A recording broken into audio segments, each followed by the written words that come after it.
you, everybody, and welcome to Creative Mornings. How's everybody doing today? Good, good. Well, it's Friday, so we ought to be doing good, right? So as Molly mentioned, I'm Tracey, President and Creative Director at the Image Shop. And just make sure I got this, guys. Thank you. There we are. All right.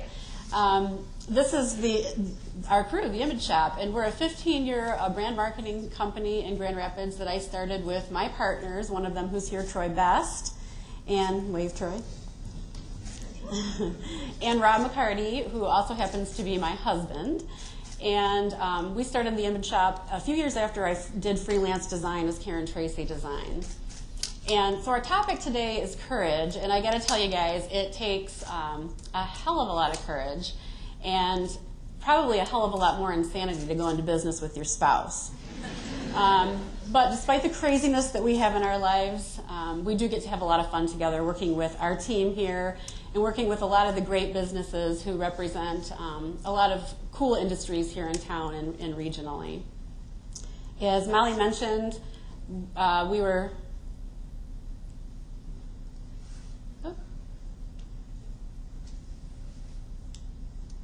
also the first, sorry about that, guys. We were also the first agency to become a certified B Corporation. I don't know if anybody here knows what that is. Most people kind of scratch their head and say, what's a B Corporation? That essentially is, it stands for Benefit Corporation. So B Corps are certified by an independent firm that puts you through a rigorous assessment process, and it measures your sustainability practices and the transparency in your company. And B Corps measure their success by a triple bottom line rather than just a financial bottom line. And that triple bottom line includes environmental responsibility, it includes social responsibility, and obviously profitability. So when I agreed to do this talk about courage, I thought a lot about what that means to me. And I really believe that courage can't exist without fear. It's impossible. The two literally go hand in hand. And I believe that courage isn't the absence of fear. It's really the determination to do something in spite of your fears. And for us to be courageous, we have to persevere through our fears. So how the heck do you do that? Well, again, I thought a lot about how I've done that in my life, and it really fits nicely into an acronym. And we love our acronyms at the Image Shop. So I took the word fear, and I love the symbolism here of taking this word and breaking it apart. And I'm going to do that with you here today. So the F stands for face it. Rather than run away from your fears, try standing up to it. Just try that emphasize and see how that feels. What's that feel like? And then the E.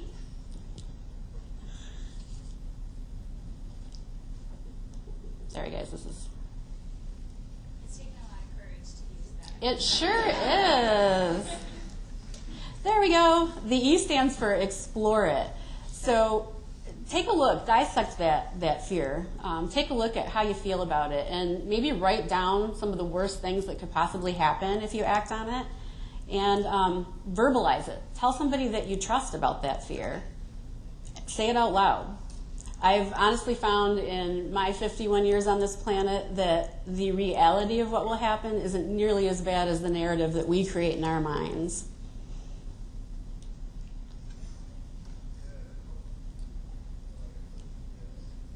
Okay, we're going to get this. Then we act on it. Go for it. Just do it. You've explored all of the possibilities of what could happen, and you know you're going to survive. You're not going to die. You'll be honestly better off for exploring that, for acting on that fear. And keep in mind, too, that we're hardest on ourselves. Truly, the majority of people are compassionate. They're empathetic. They want us to succeed. And then once you've done that, once you've acted on that fear, you get the reward. And the reward is your courage. And you'll also probably find that the intensity of that fear has been reduced once you've acted on it. I found that every time I've faced a fear of mine and acted on it, that it's been for the better. And plus, it feels really exhilarating to take on a fear. Ask anyone who's done that and what they feel like on the other side of that fear, and you're probably going to hear words like exhilarated or powerful or natural high. So I want to share with you guys a few of my examples of how I've taken on fears in my life and where I've got to reap the reward of my courage. And I'm going to start with a recent example here of a fear that I took on just last month on vacation with Rob. We traveled to Panama and Colombia, and when we were in Colombia, we got the opportunity to go on this amazing hike through the mountains near Santa Marta, and it ended in this gorgeous waterfall that you see here.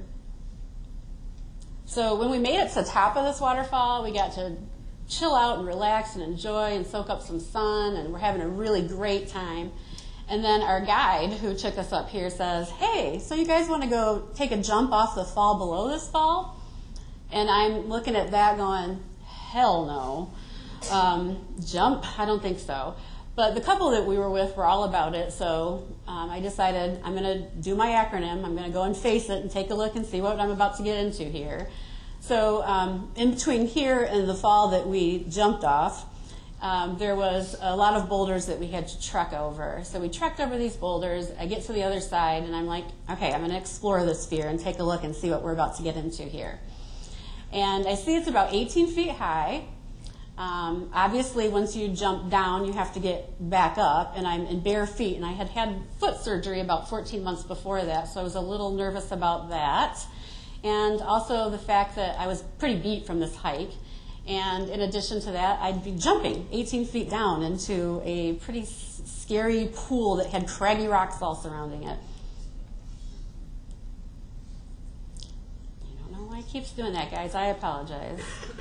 I was trained well by the technician, and I'm failing. But I'm embracing my failure.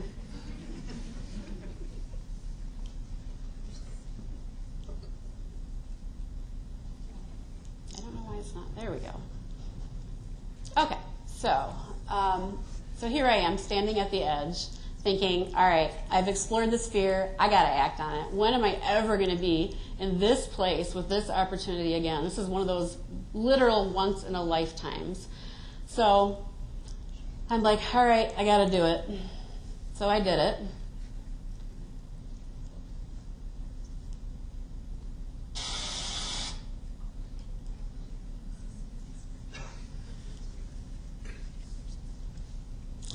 I don't know what's going on. I don't know. Sorry.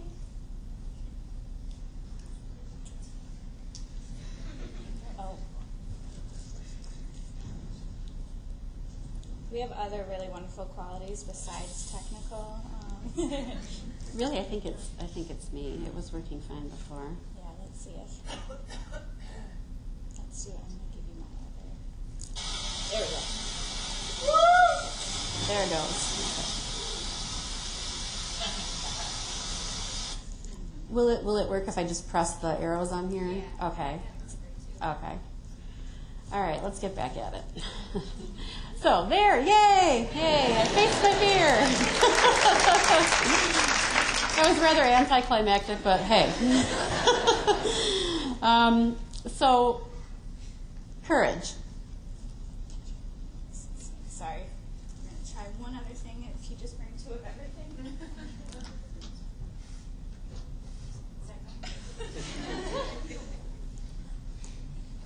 So sorry, guys. Okay, it's not going to do it, so you get to just be up here, I guess. Can I do these to advance them? Mm-hmm. Now it took it all the way, though. Brandon, help. There we go. All right, I'm going to get rid of this. Okay, sweet. Okay, all right, we're back in business. We'll go with the old-fashioned way. So, as really awesome as that jump was, and as amazing as it was to do that, and how courageous I felt afterwards, my story with courage really begins when I was a child. I grew up in an alcoholic family with my two brothers, where I often had to take on the role of an adult way before it was appropriate.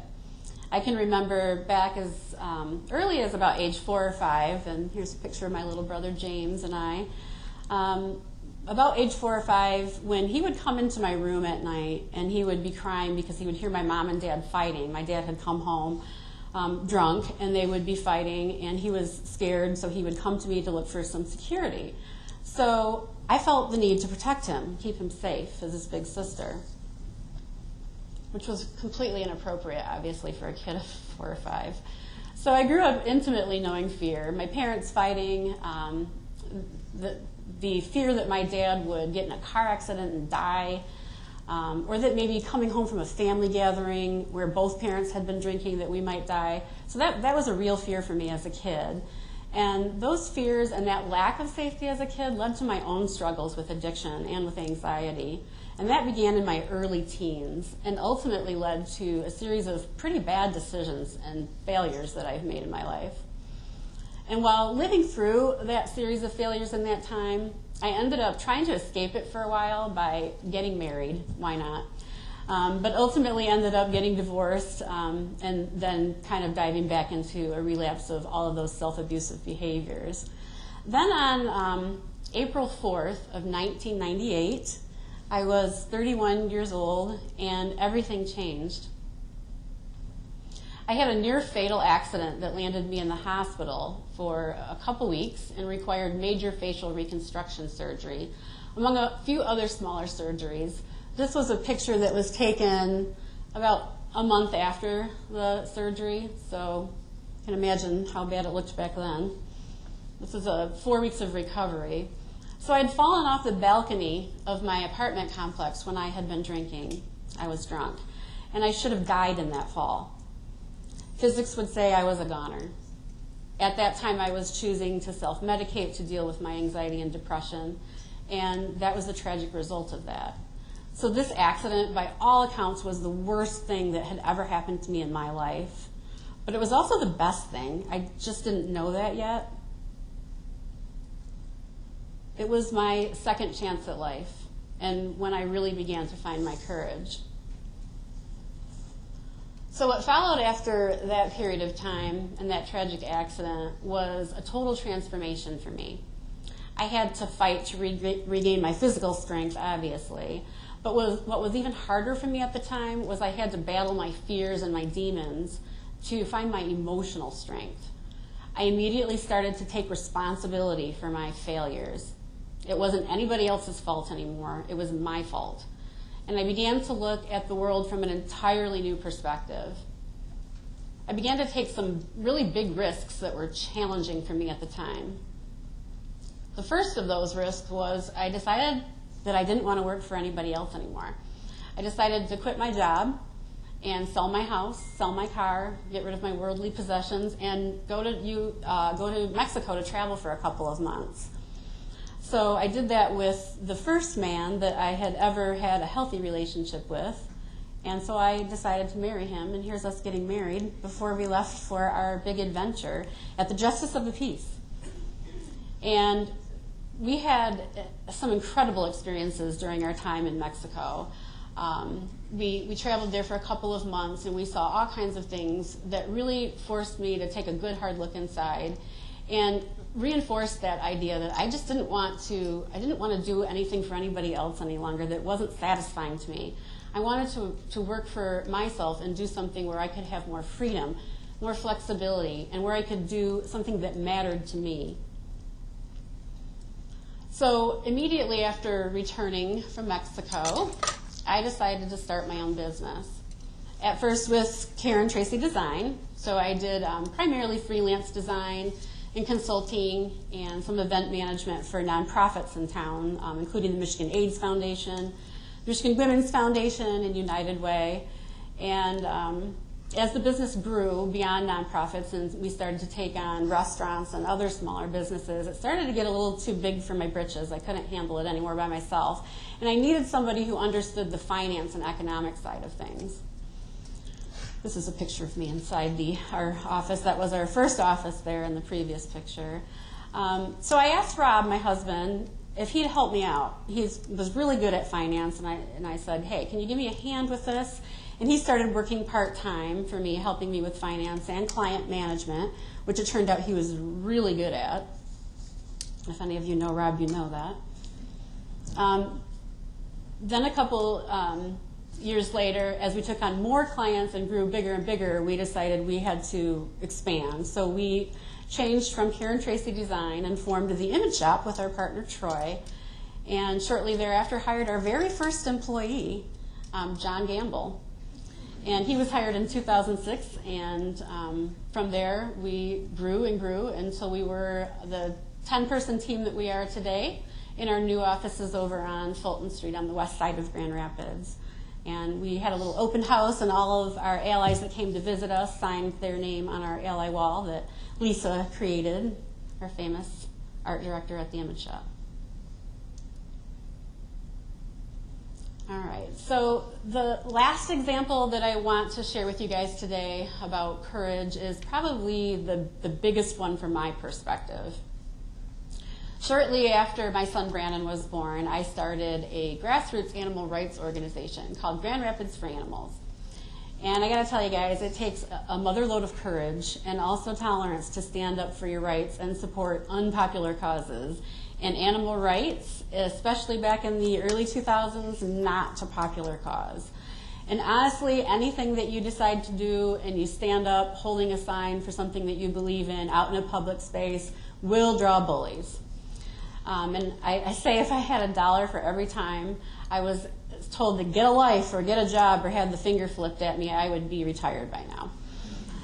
It always struck me as really ironic, though, because not only I was standing there holding a sign so I have a life, but I was a business owner, and I'm standing next to other business owners. I'm standing next to doctors, to lawyers who advocate on behalf of children and animals in our community, to college students and teachers, and all of these people who are standing up next to me for what we believe in and doing something that we feel matters, while Mr. Coward's driving by in his car flipping us off and slinging insults. Just didn't make sense to me. Anyway, when I first started Grand Rapids for Animals, we decided to attack all kinds of issues. We looked at companion animals, pets. We went and did protests for fur and for vivisection. We talked about factory farming. But the primary issue that really got me going was the circus. So I'll tell you a little story about the first time I ever decided to protest the circus. It was also the first year that the Ringling Brothers Circus came to Grand Rapids. It was about 14 years ago or so. My son Brandon was about a year and a half old. And somebody asked, "Hey Karen, are you going to take Brandon to the circus?" And I'd always felt there was something wrong with the circus. As a kid, my parents took us, and something just didn't sit right with me. I never could really put my finger on it, but it just didn't sit right. So I thought, well, I'll look into this. I'll do some research and see what it's all about. So I did my research, and I discovered heinous cruelty and neglect, all in the name of making a profit. And it really made me sick. So I simply had to do something about it. I just couldn't sit idly by, especially as this cruelty was coming into my town. So I decided I'm going to protest the circus. This was long before social media was prevalent, so I didn't have any way to rally support and have other people join me online in my craziness. So I made my own sign, and I marched my butt down to the Van Andel Arena, and I remember it was pouring rain, and my mom came with me. Here's a picture of my mom. Unfortunately, this picture was not at that day. We didn't have a picture of that, but I wanted to include Grandma Joni because she's always been a huge supporter of us and our efforts. So anyway, I'm standing there, I'm scared shitless. My heart's racing, my anxiety is in overdrive, but I did it. I faced it, and I had explored as we're going down there. I'm exploring, well, what could be the worst thing that could happen? Maybe somebody will throw something at me. I don't know, I'm panicking, but I'm like, that's the worst that can happen, so I'm going to do it. And I got to tell you guys, after doing it, standing down there holding that sign up by myself and my mom felt amazing. It was so awesome to stand there and stand up for something that I believed so strongly in. And honestly, after a few minutes had passed, it wasn't that scary anymore. So after that, I immediately went home and started searching for other crazy people like me that would want to participate in this. And here are a few of those crazies. And we searched for other like-minded people who might want to participate in this with us. And I founded the organization at that time and started discovering that there were more and more people who wanted to join me in this work. And over time, many of them have become some of my very, very best friends.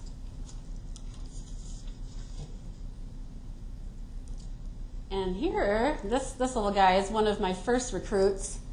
This is Brandon, my son, and he was actually born into activism, so he didn't really get much of a choice. But he's still a good supporter of ours. So in addition to protesting every year that the Ringling Brothers would come to town, or the Shrine Circus, or some of the smaller circuses that would come to town, my group attempted a couple of different things, from letter writing campaigns to actually trying to get a citywide circus ban in 2007. And we met with many of our commissioners over several weeks to try to gain support for that. And ultimately, it didn't get taken up. We didn't get the support we needed, and we failed with that effort. But then we tried again in 2015. We met another group, a local group that was really all about trying to get action on this issue. And so we looked at the headway we had made over the past decade or so. There was a lot more support for the issue. We had a lot more people that were willing to stand up for the issue. So we thought, let's try it again. Let's go for another try with the commission and see if we can get this ban passed. So this time, when we met with the commissioners individually and some of them together, they were supportive, and they were like, yeah, you know what, this sucks and this is awful. But none of them were willing to, unfortunately, put their necks on the chopping block and take on the issue for a vote. So we didn't get the ban passed again. So we decided, let's do what we do. Let's, in retaliation of not getting our ban, let's step up and do the biggest demonstration we can do in our history. So we rallied up to 200 people and held the largest demo that we ever had down at the Van Andel Arena. And it was pretty awesome to have all of that energy there. It was amazing. And over the years, I had really been noticing attendance fall at these shows, at these circus shows. Lower attendance. I had been noticing more and more free tickets were being handed out to children's organizations and other organizations. And I'm wondering, how are they making money at this anymore? Like, I just don't get it. And shortly after that, something wonderful happened. I got the news at the end of December. I remember sitting in my living room with Jen, here who's in the front row, and getting the news on social media that Ringling was going to be closing its operations for good in 2017. And I honestly, at first, thought it was a joke. I couldn't believe it. Is this real? Had all these years of doing this protesting and this work brought enough awareness to this issue that this finally paid off? And it turned out it was for real. We had moved the needle, us, our group here, along with all the other groups around the nation, standing up for what we believe in, and made it happen. It was pretty awesome. So before I wrap up today, I just want to talk a little bit about failure and embracing our failure. Because if you're going to act on a fear, if you're going to try to find your courage, failure is a real possibility. And a big part of fear is failure. And we're all afraid to fail. We all hate it. Nobody wants to fail. But honestly, it's the only way that we're going to learn or get better at anything. And it's inevitable. It's going to happen. Everyone fails. And sometimes we fail several times before we get anything right. But I really believe that failure makes us stronger, it makes us smarter, and it builds character. I really like how C.S. Lewis put it. Failures are finger posts on the road to achievement. One fails forward towards success. It's awesome. There simply isn't progress without failure. Think for a minute about all of the great things that have been done here in our community, in our state, or around the world for that matter, because people faced their fears. They accepted their failures, and they learned from them, and then they tried again and again and again. And every time they tried, they started to find their courage. So I'm going to leave you guys with a challenge today. And I really would like you to all do this. What fears are holding you back? Identify those. Take just a few minutes, whether you write it down now or make a mental note or put it in your notes in your phone. Think about a fear that's holding you back, something that's really kind of been gnawing at you.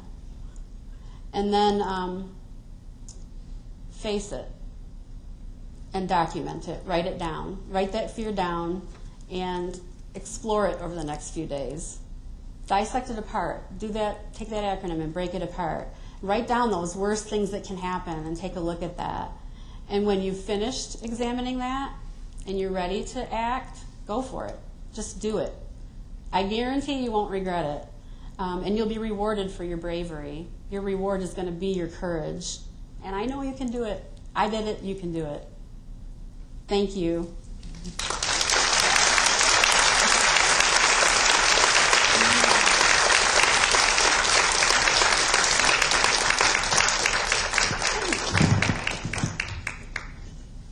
Thank you so much, Karen. We have some time for questions, so I think I'll start.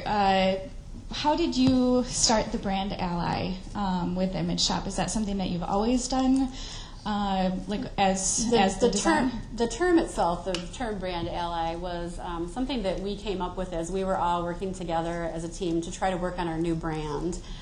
For a while, we had our old logo and our old brand, and it didn't fit once we had grown to the point that we did.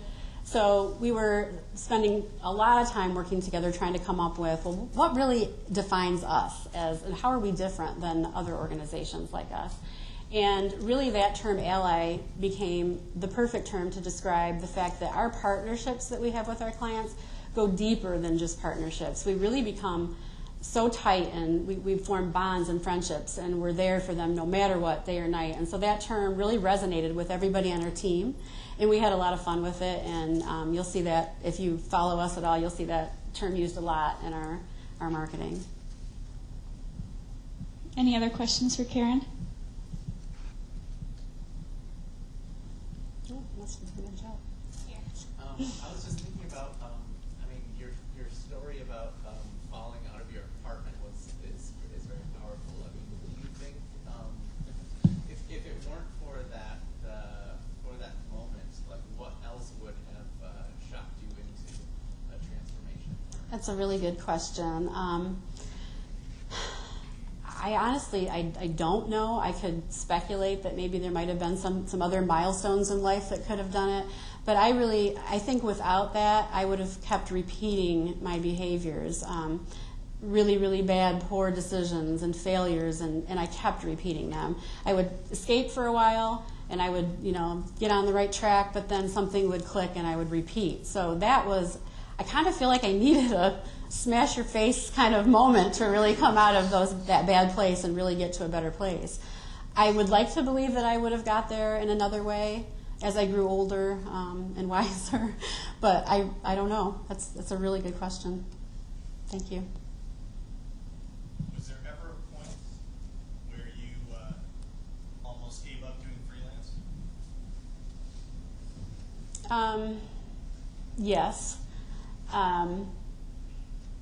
There probably were a couple points where I almost gave up doing freelance. I think I got to the point where I was really losing it. I couldn't really honestly take it much longer without help. So if Rob didn't come on to help me out at that point, I probably would have at least explored what it might be like to go work for somebody else again. But it would have been the last thing I wanted to do. But yes, there were times where it was really challenging, and I just powered through it. What is your motivation for doing design? Oh, my motivation for doing design.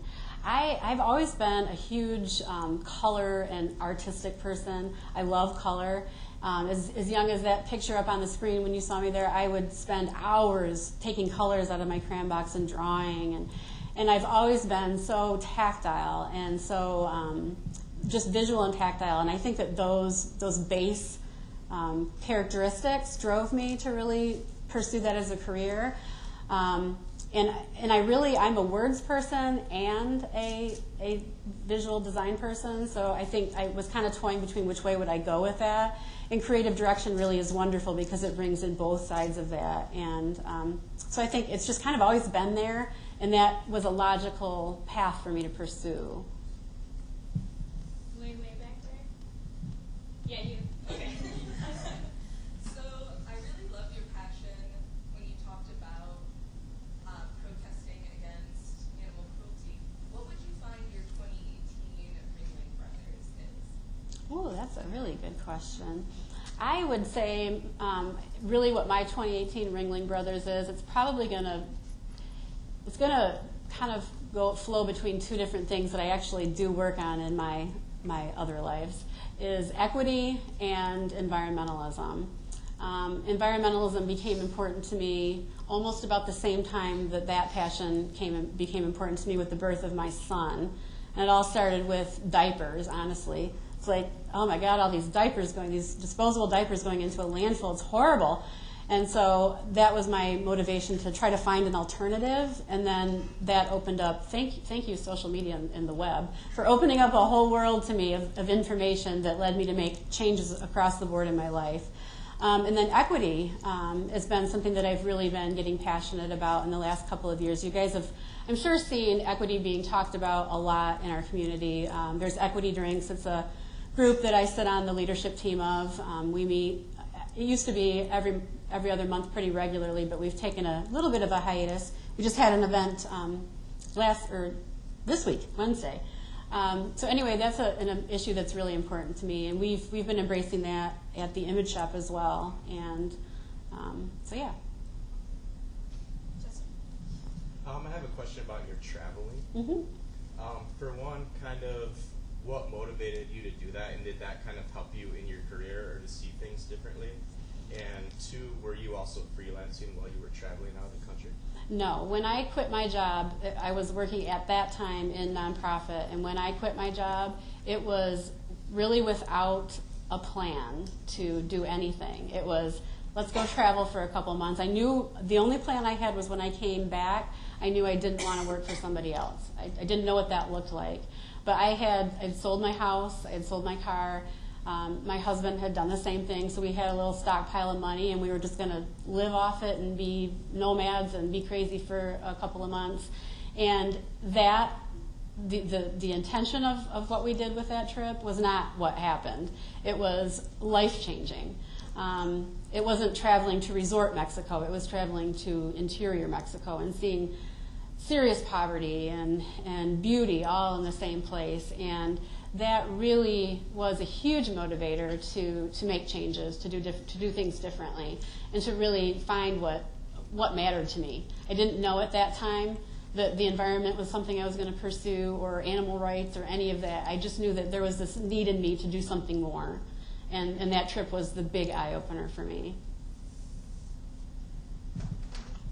It takes a huge amount of courage to become an entrepreneur and start your own business. And I'd love to hear more about what it is. So you came back to Grand Rapids to start a business and to find a location. And where do you find financing?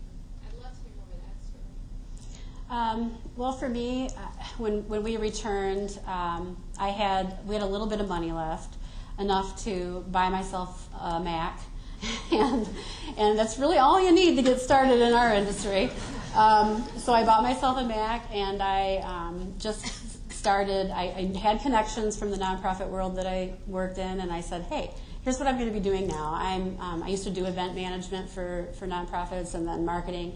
And so I said, I'm going to do this now. What do you think? You want to still have me help you guys with your events? And they're like, absolutely. We would love it. So that part was easy because I had some good connections. But the day-to-day and wondering, okay, if this dries up, what's next? Or if this goes away, what's next? That's definitely very nerve-wracking. I think just keeping really good relationships with the people that you work for, doing really good work for them, always being for them, being that ally for them all the time, that makes it easier because they're going to count on you and they're going to rely on you and you're going to be sort of indispensable. And so I guess that kept me going, and that was sort of kind of forgot what your question was, but did that answer it? That, yeah, it's part of it, but then it's like you have to the money up front, get an office. Yes, employees. right. So I worked out of my home for the first 3, 4, 5 years. I worked out of a studio in my home. It was basically, I worked in the basement. And then after about a year of that, I couldn't take it anymore. So we renovated our attic space in our house to become my studio space. And I worked out of the attic for several years. And actually, John Gamble, our first employee that you saw there, worked out of my home, out of our attic. So the cost was really low to begin. The cost, obviously, of a building and all of that came years down the road. What was it, Troy? 2003, 6 when we 2006 when we bought the building, and we were doing pretty good. So we could buy a building.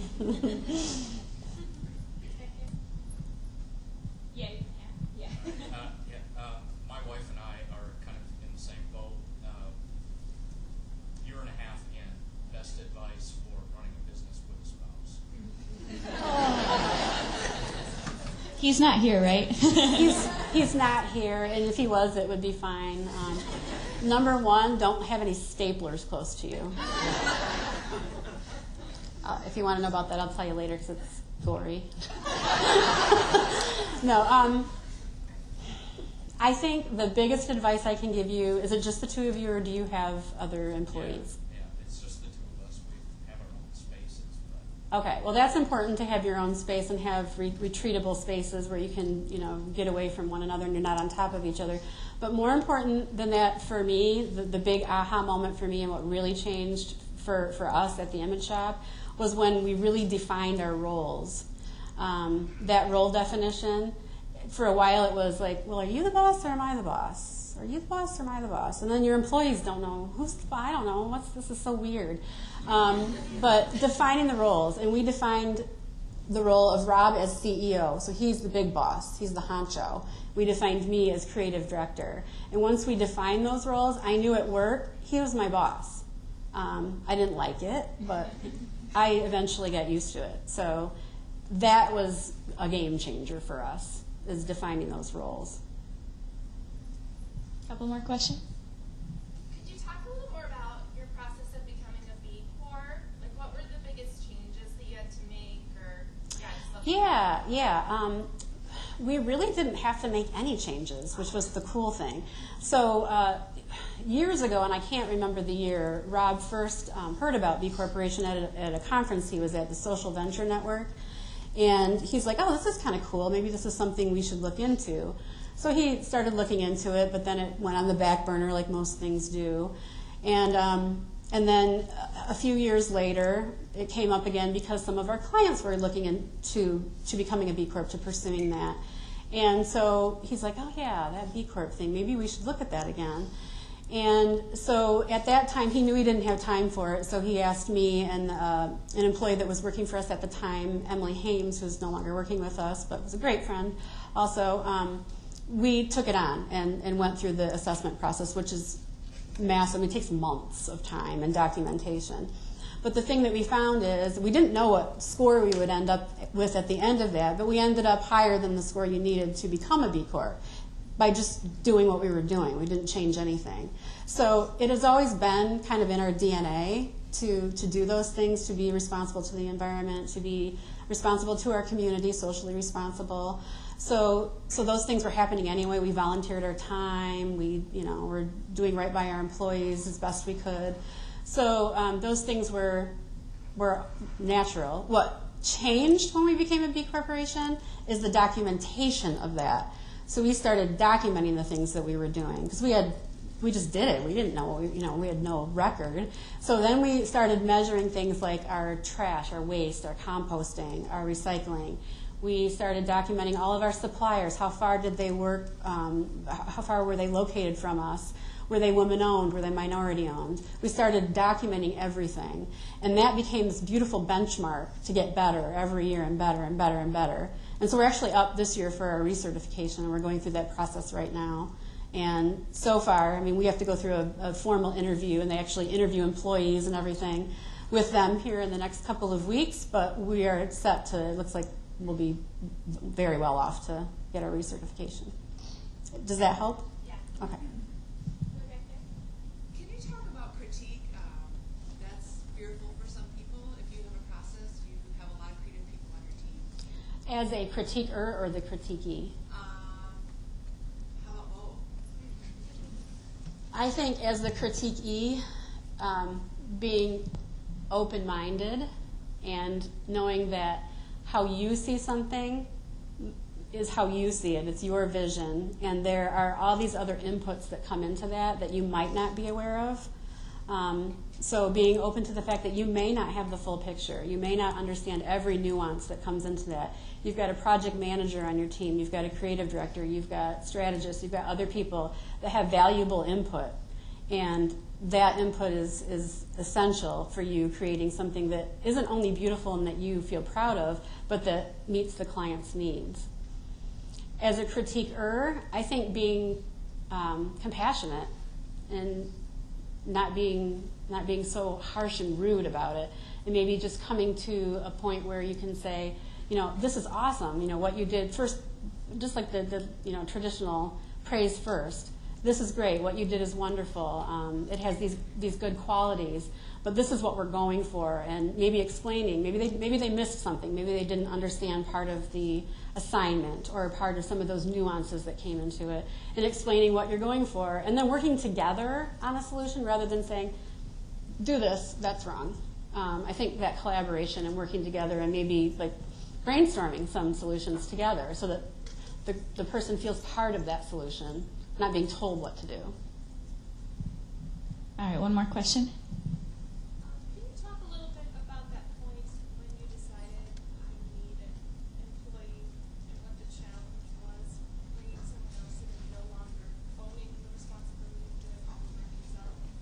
Yeah, that's a tough one too. Where do I even start with that? That's a really good question.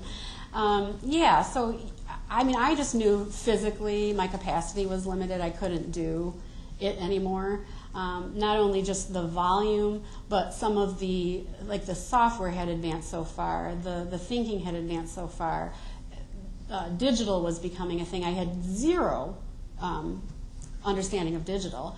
None of that made any sense to me. I had to learn as I was going along. So at that point I knew we got to get somebody on board here that can help with this, that can help me, stay relevant and keep pushing forward.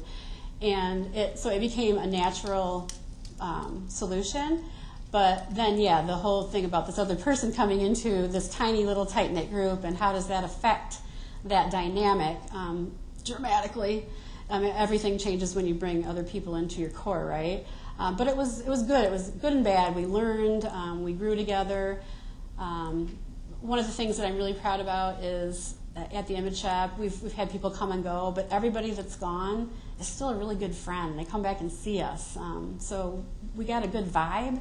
So I think just, I knew it was time. I'm trying to get back to answering your question. I knew it was time, and I needed that skill and expertise to really push ourselves forward. Great. I guess if anyone else has questions, we can always tag us on Twitter. Maybe you can answer a couple, because I feel like you've given us some really wonderful information. So absolutely. And I apologize for the craziness. It's not your fault. I blame myself completely, so everyone can blame me too. Well, let's thank Karen again for